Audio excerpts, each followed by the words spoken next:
Hello everybody and welcome to the Governance Evaluator Part 3 of the Clinical Governance series. We're really lucky today. We've got Alison Brown is going to be our first presenter, and we've also got Dr. Gabby Fennessy from VMIA who's going to be our second presenter. Our topic today is going to be about culture, which is a really important part of clinical governance. So, without any further ado, I'd like to hand over to Alison. And Alison's going to tell us a little bit about what she's been up to lately and talk to us about culture. Thank you so much, Thanks Alison. very much, Fee. Hello, everyone, and thank you for giving me this opportunity to talk to you about culture at the board level. Just to tell you a little bit about myself, I have worked as a clinician, I have worked as a researcher, I have worked as a quality manager, and over the last decade I've worked as a consultant in governance and clinical governance especially. And at the same time as that, I've just embarked upon some research looking at how boards and managers work together to govern the quality of care. So I've had the opportunity to look at some of the contemporary literature on culture and governance as well. So I hope to share those things with you today and some of the best practice I've seen out there in the sector. I'd like to start with this first quote. It can be argued that the only thing of real importance that leaders do is create and manage culture. I think that's a really good place to start because it just shows that culture has become something that we really talk about at the board table, and it's emerged more as a topic of conversation over the last 10 years. I think probably the only thing I'd change about this quote is that perhaps leaders don't create, but they certainly influence culture, and I'll talk about that in a minute. But it's a good place to start. In this session, I'm going to talk about what we actually mean by culture, what do we mean by quality and safety culture, what does the literature actually say, and what can we learn from good practice in governance. I am going to use the healthcare sector as my primary reference, but it's applicable to any organisation that provides a service, a safety and quality culture. A lot of my examples are going to be from acute care because that's where a lot of the research is done, but again, equally applicable to community care. So let's start with thinking about what do we mean by culture. So simply put, it really means how do we do things around here? And if you go a little bit deeper into exploring what culture means, there are observable features of culture, and they're the hidden influences that we need to actually look at to change a culture in an organisation.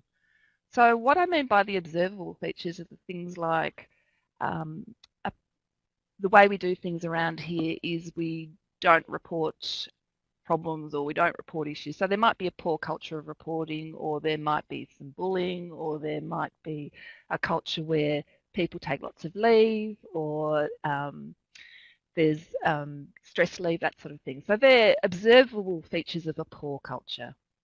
But what are the hidden influences that are actually causing those observable features of the culture? And those hidden influences are things like the values and assumptions and attitudes of people who work in that workplace. And they're the things that we really need to change.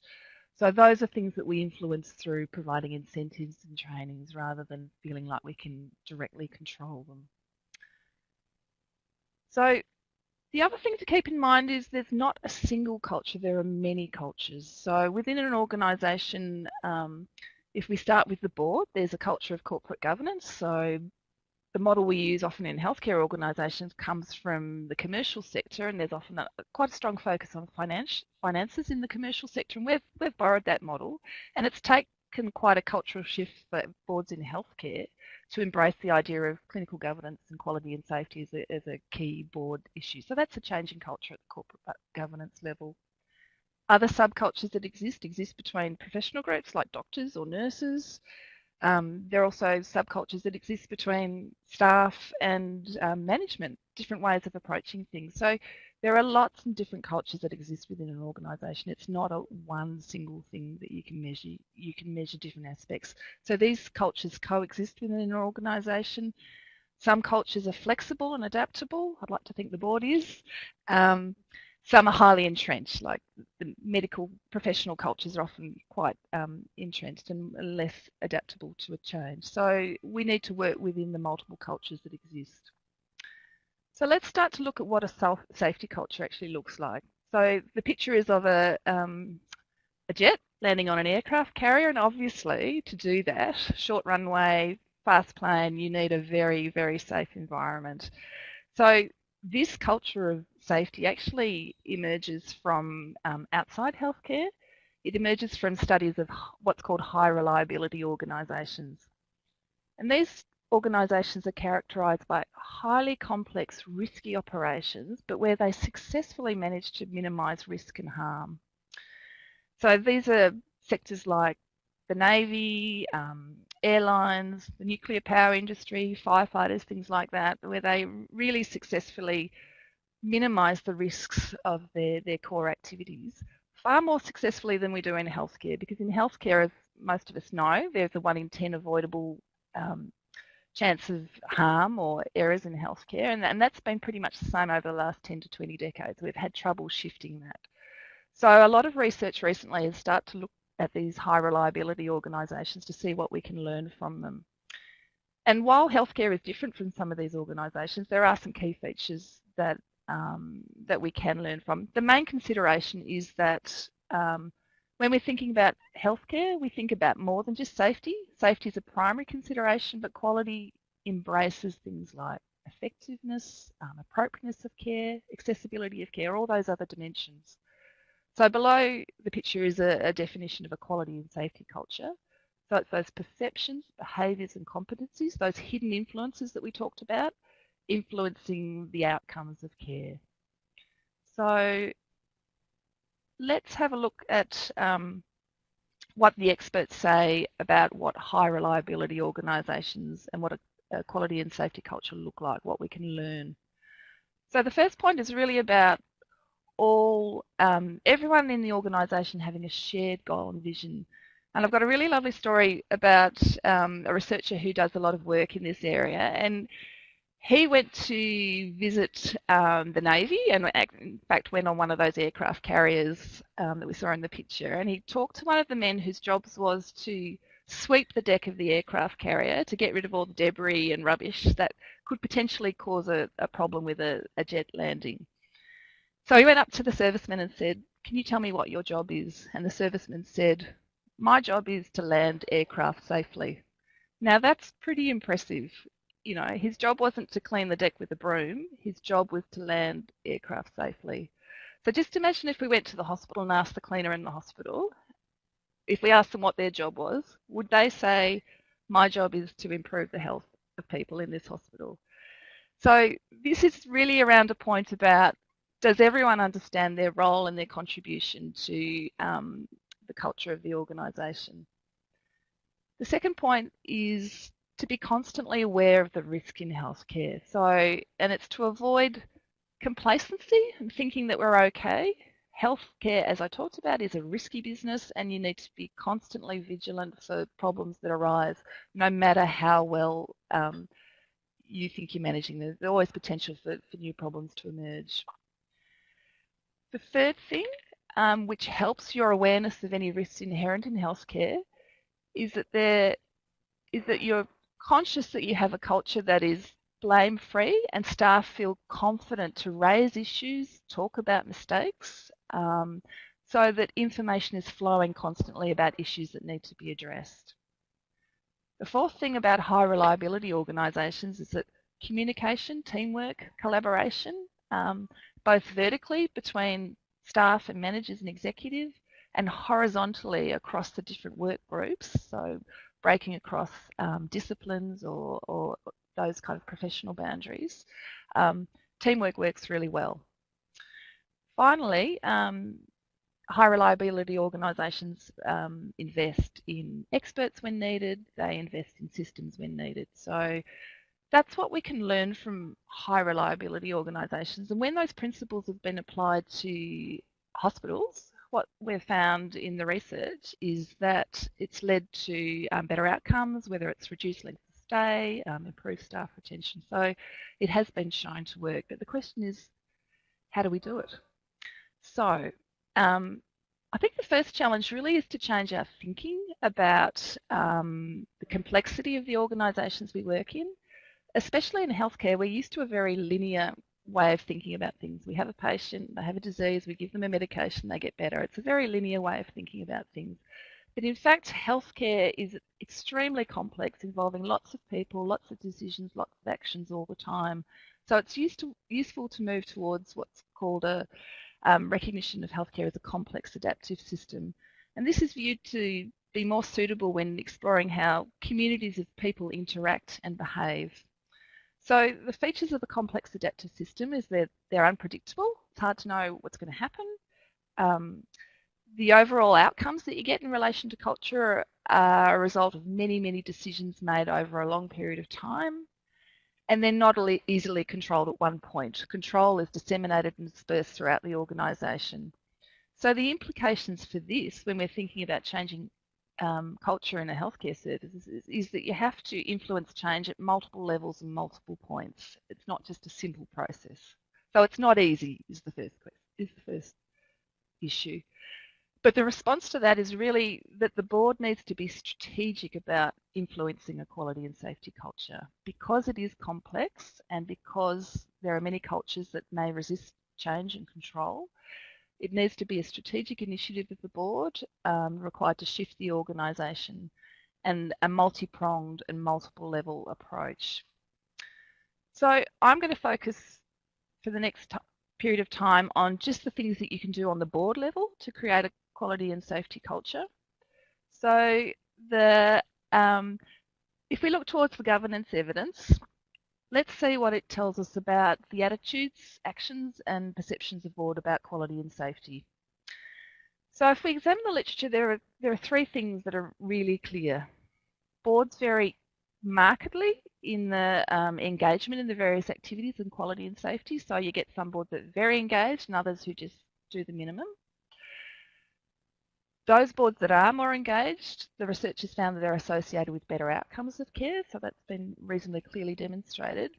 But interestingly, there's some research emerging that those health services with equal levels of engagement and quality, there's still a difference in the culture and outcomes because of differences in behaviour and the dynamics at the board, so the interaction between boards and managers. So we'll explore that a little bit as well. So I'm going to look at the governance level, the structures and the people, and the dynamics between the board. There is, of course, the external environment, which influences our understanding of quality and safety. I'm not going to talk too much about that, but just to be aware that the compliance requirements that your funder sets, the accreditation standards that your accreditor sets, they will influence your perceptions of quality and safety. But also be aware that those organisations sometimes struggle to bring clinical governance to the centre as well. So it's not always safe to rely on external assessments of quality and safety. You need to develop your own strong systems, and this is what we're going to address at the board now. So if we start with structures and people, one of the key things you can do at the board level is ensure your board skills and diversity of thinking. So the Duckett report into healthcare quality and safety that was released early this year in Victoria identified that health services really needed to have at least one member of the board who was familiar with clinical practice and clinical governance. So let's think about how you can do this. So I really want to focus in on the skills matrix. How does your board actually use that skills matrix? Do you actually use it to inform your board succession planning? So are you aware of the gaps in skills, and are you thinking about who you can get on the board next to fill those gaps? Does it actually inform the way you plan your training and development at the board level, or is it just a tick and flick exercise? So really think about how you're using it. When you structure your skill matrix and you list the skills that you need to have, do you think about clinical governance, maybe recent clinical practice, consumer experience, or maybe quantitative data analysis skills? The other interesting thing is actually, how do you assess the skill competency at the board level? I've seen a lot of skills matrix where people have the list of skills and they tick all the boxes, and you get a page full of ticked boxes, and it's really hard to work out where the gaps are. So a smart way of doing that is asking board members to just tick 3 or 4 perhaps of their main competency areas, and then you get a clear idea of the gaps. The recent Duckett report also provided another really good model of assessing skills. You can see in the table there that they put grading of skills so that you could say you're not experienced or relatively experienced or very experienced in certain skill areas. So that was a really terrific example of a way to address skill competency. And the other thing to think about is, have you thought about, if you can't fill skill gaps with board members, have you thought about co-opting expertise onto the board? Perhaps some with quality and safety skills from another health service could sit on your quality committee, or maybe you can get someone coming down from another area who has experience in clinical governance to join just your committee to provide that expertise that you need. So skills matrix is one area. The other really important area, which I think is often a bit overlooked, is orientation. What I've noticed in going around health services is that those organisations that set their new board members up for success, it makes a real difference. So the sort of standard approach to orientation is you sit board members in a room and you do the half day and they get a wad of papers and they read some of them and forget most. But some really good examples I've seen is where they step out the orientation process, they send some pre-reading, they do a bit of initial grounding, and then they follow up with some sessions, maybe a couple of months down the track when board members have had a chance to go to committees or go to board meetings and understand how the system works, and questions are starting to form in their mind. And you just need to think about what you're going to include in your orientation program about quality and safety. Board members do need to understand the framework for clinical governance in your operation, how the reporting works, how you structure your data, maybe even some explanation of data presentation, an overview of the key clinical risks and the quality initiatives that are happening. And board members, you really need to know, if you've got a question, who do you go and ask? So, are you able to ring the quality manager if you're unsure? An evaluation of an overview of how you're going to evaluate the committee or the board, and indicate that that's an ongoing process, and outline what the skill development opportunities are in quality safety for those board members. Another really good idea is to get board members to sit on quality committee meetings. Even if they aren't part of that committee, they can just sit there and understand how that committee works. So there are a few hints around orientation. One thing that I've seen good practice particularly is getting orientation also for the quality committee. So you might have been on the board for a couple of years, you decide to go on the quality committee, but you get another separate orientation for that. So that can be really useful. So thinking about structures, the research shows that the time you spend talking about quality and safety at your board level is really important, and research indicates between 25 and 30%. And I must admit, when I go down around different places, I do a little calculation in my head. I think, well, how many times did your quality committee people meet? How many people are on your quality committee? How much time do you spend on the board? And I do a little calculation in my head about how much time they're actually devoting to quality and safety. So organisations will vary. If boards are getting a good high-level overview of the status of quality in the organisation at the board every meeting, like you do with your financial status through your financial reports, then the quality committee doesn't have to meet quite as often. They may meet quarterly or something. But if your board isn't getting much information, then the quality committee needs to meet more often. But obviously, it's really important to get some high-level information at the board level and deal with the media stuff at the quality committee. So thinking about how many quality committee members you have from the board, how they're going to report to the quality committee. Minutes is probably not enough. You need some other form of, as well as the verbal reports, you need some other form of information that gives other board members an idea of what's happening at the board. The other thing is, where is quality and safety on your board meeting agenda? Is it a primary consideration, or is it tucked in away among other considerations? Some high-performing organisations will put it first and foremost, and it will be a discussion about the organisation and performance of which quality and safety is a key component of, and it will be first up on the agenda. And as I mentioned before, is there time for periodic reflection and evaluation of the reporting framework?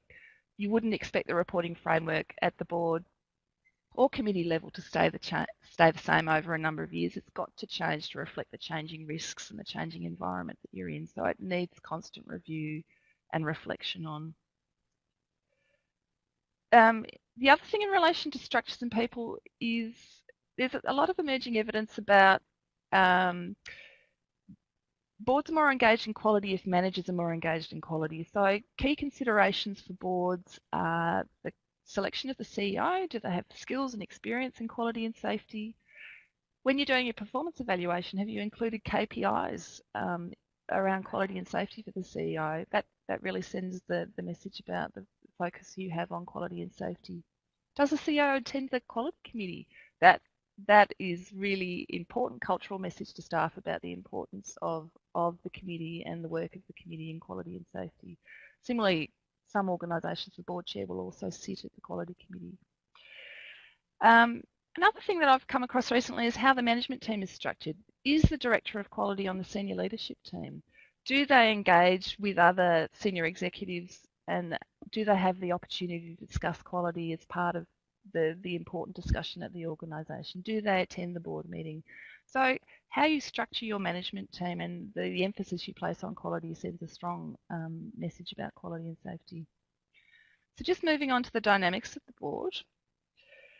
One of the things that's really important is in all these features of the high reliability organisations, a lot of them are related to the dynamics and how people get along and how people understand their role. So we're going to look at how people understand their role first.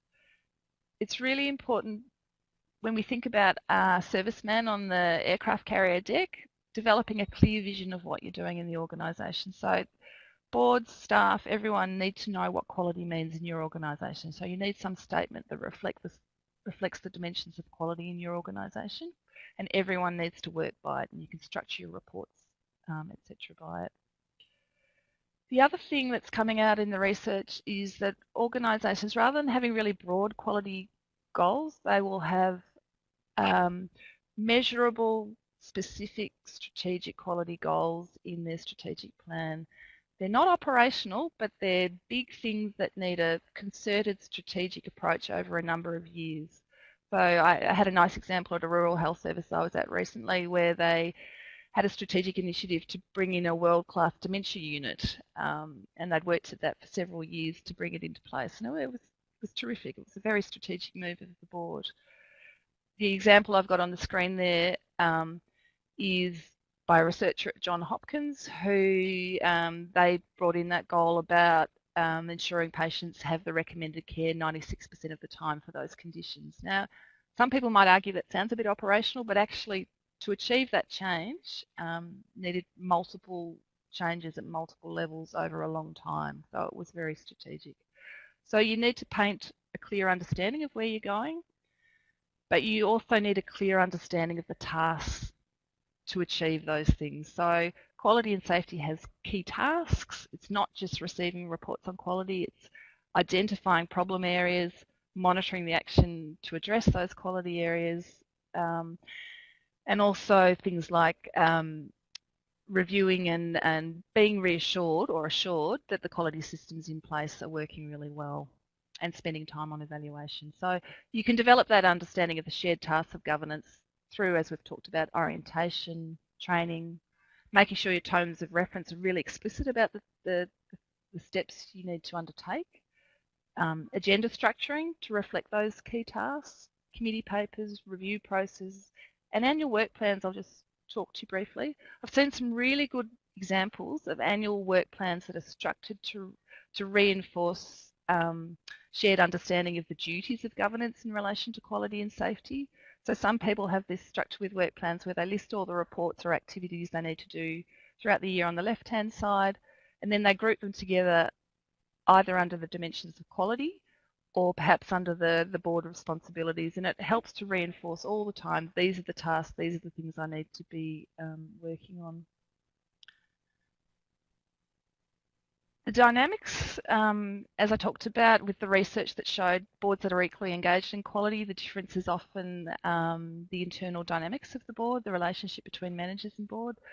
When I talk to board members and managers, what comes through really strongly is that managers really welcome the challenge that board members bring. It enables them to get out of groupthink, it enables different perspectives, it enables them to think about quality and safety in different ways. So managers usually welcome that challenge, but to have that environment, you need trusting, respectful relationship between boards and managers, and you need a situation where people feel comfortable raising issues and problems. There's been some research recently that's talked about there can be a tendency to present data in the same data in different ways. If data of poor performance can be presented as a problem with a target, or unreliable data collection, or maybe a problem that needs to be investigated. So people can frame the way that you view data, so it's really important to question all the time. If it's unreliable data, can we get reliable data? If the target's unrealistic, what is the realistic target? So don't be afraid to engage in those questions. In terms of leadership, we've talked about the importance of clinical governance skills, but governance skills are also really important. You need to enable a good dynamic between boards and managers. You need to make sure that you've got someone on the chair, perhaps of the quality committee, who has good governance skills, who can control the agenda, make sure you don't drift down into rabbit holes and go into too much operational detail, and keep moving through the information and allow time for discussion where issues need to be followed up. So that's actually a really, really important skill to have when you're talking about quality and safety, as well as things like reviewing the effectiveness of the committee. And finally, I just wanted to talk about the importance of the broader relationships in developing a culture of quality and safety. This is not only to model the importance of quality and safety to different people in the organisation, but also a chance for board members to get different perspectives on quality and safety from other people in the organisation. So the primary relationship, obviously, of the board is with the CEO, and then the board often sees the executive at board meetings or committee meetings. But some organisations undertake specific initiatives so that the board engages with those other levels of the organisation. I've just got some examples here.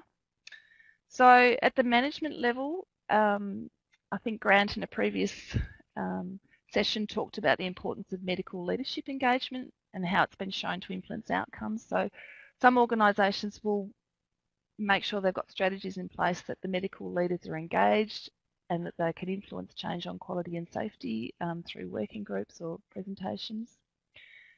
Some really good organisations will have annual presentations from managers in different areas so that they'll get an opportunity to present to the board and give their perspective on the issues, so the board's seeing the frontline clinical managers. Even things like rotating meeting locations to different sites and getting the managers of that area to introduce the board to the service and the issues. If we look at the next level down, the clinical staff, a lot of the high profile failures in health have been alerted to by whistleblowers who are clinical staff, perhaps in the organisation, and they haven't had a mechanism to express or raise concerns within the organisation, so they've gone outside. So it's really important for organisations to capture that feedback from the staff about quality and safety issues and concerns. Organisations do this in different ways. They have improvement suggestions or awards for innovation, excuse me, that sort of thing. So there's different mechanisms to capture that informal feedback from staff about issues. Even things like boards attending social events, going on walkarounds with management staff to talk to the clinical staff can be really useful in promoting that culture of quality. Board members being involved with forums about quality and safety. And the next level down, the patient at the centre of why we're there in healthcare.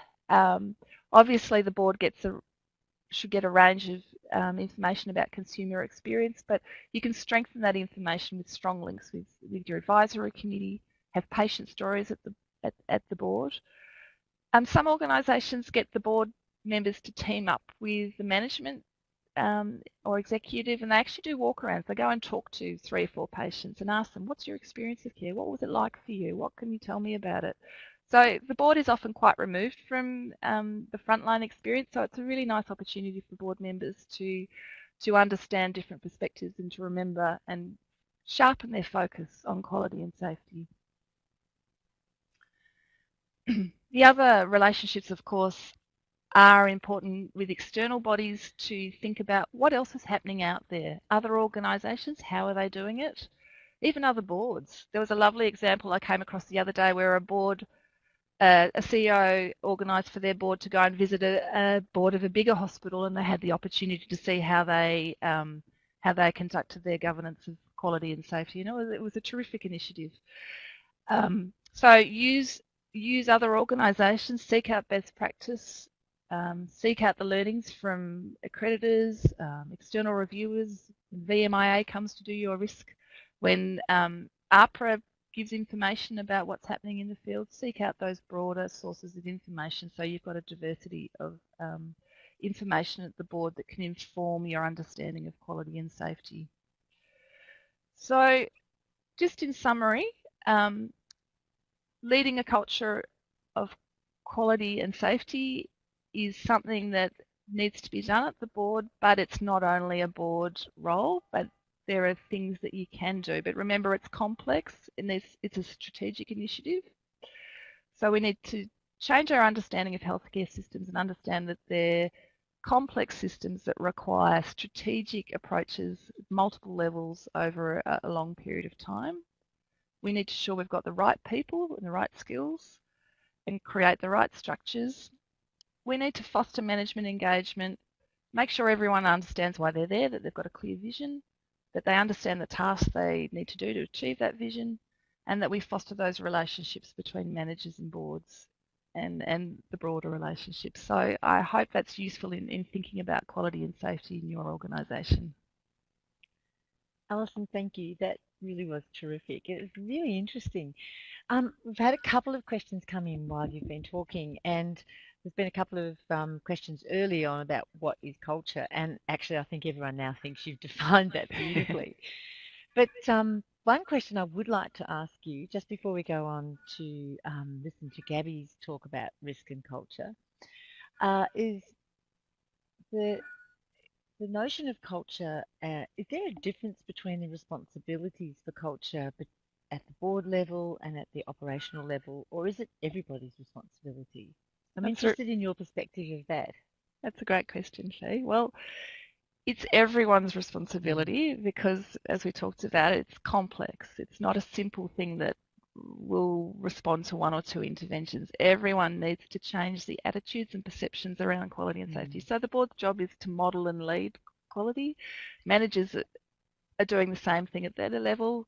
Clinical staff are doing the same thing when they talk to their patients and clients. So everyone has their particular responsibilities. Yeah, but it, whether it's through training on patient-centered care, or there's lots of different levels at which you need to approach promoting a quality and safety culture. But at the board, it's sending that message about we are focused, interested, and engaged in quality and safety.